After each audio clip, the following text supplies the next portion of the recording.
This is a Fox News alert. President Obama issued yet another set of commutations today. He provided clemency for both Chelsea Manning and Puerto Rican terrorist Oscar Lopez Rivera. For more, we're joined by Fox News correspondent Trace Gallagher. Trace. So, Tucker, instead of 28 years from now, Chelsea Manning will now be set free 4 months from now. It was back in 2009, then Army intel analyst Bradley Manning copied some 400,000 documents revealing secret information about American military operations around the world. Manning then gave those documents to WikiLeaks, who in turn gained notoriety by disclosing the information to various news outlets. Pentagon officials say the leak endangered the lives of U.S. military personnel and those identified as having helped American troops. During Manning's trial, prosecutors said publicizing the information meant that anyone, including al-Qaeda, could have read it. Chelsea Manning, a transgender woman, has now been jailed for 7 years. The White House says that while the documents Manning released were damaging to national security, the ones Edward Snowden released were far more dangerous. Today on Twitter, Snowden cheered Manning's release. But top Republicans, including House Speaker Paul Ryan, called the commutation outrageous. Even some Democratic lawmakers are baffled. Watch.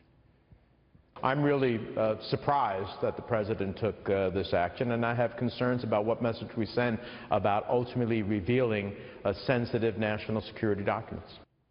Meantime, President Obama also commuted the sentence of Oscar Lopez Rivera, who, as a member of the Puerto Rican group FALN, was convicted of trying to overthrow the U.S. government. During the 70s, under Lopez Rivera, FALN planted more than 130 bombs in various U.S. cities, though Lopez Rivera was never convicted of harming anyone. The left described him as a political prisoner who was wrongly convicted. Tucker. Trace Gallagher reporting for us. Thanks a lot, Trace. Well, President Obama's clemency means Chelsea Manning will serve just 7 years behind bars. What sort of message is Barack Obama setting to other soldiers who might feel tempted to expose American military secrets and hence endanger American lives? We're joined now by former Green Beret Ben Collins. Ben, it's nice to see you. You too, Tucker. So first for the macro question, 2 clemencies granted on the same day, one of Chelsea Manning, who betrayed the country, and one of a Puerto Rican terrorist who sought to wage war against the country. What do these have in common, other than the obvious, they're both anti-Americans? Well, they're both anti-Americans, and this is something that's almost like a last kick in the teeth, for at least for Obama, to be able to look at President Trump and look at what's occurred over the last, election cycle to say, look, this is my final gasp of basically saying, look, here's my legacy, right? That we're bowing down to organizations like, that was that terrorist, that was 130 bombs across, multiple cities across the U.S. Like you said, Private Manning, treason. It is hard to imagine President Obama granting clemency to an abortion clinic bomber, for example. The administration on the Chelsea Manning clemency is apparently, through reporters, saying this is something of a civil rights victory because Chelsea Manning is a transgender woman, and that we should feel good about it for that reason. Why should we be concerned or upset about this clemency for Chelsea Manning? So Private Manning was a traitor in 2013, and Private Manning is a traitor in 2017. Private Manning released more than 750,000 classified documents. A lot of those were the Iraq War diaries. Those were the Afghan War diaries. So, my own team, I commanded a team in Afghanistan, a special forces team. We're even mentioned in the Afghan War diaries. The Taliban, al-Qaeda, they went through those diaries and looked at where did we get our information? Who are the sources that we got our information from?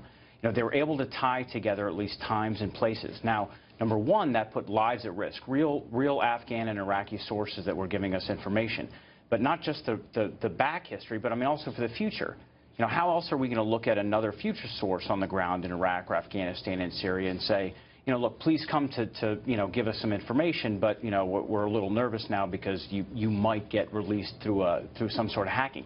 And by the way, Tucker, the absurdity of this, this is the Democratic this is the Democrat Party, who just recently now is raising their arms up in air, screaming about, holy cow, look at the Russian hacking.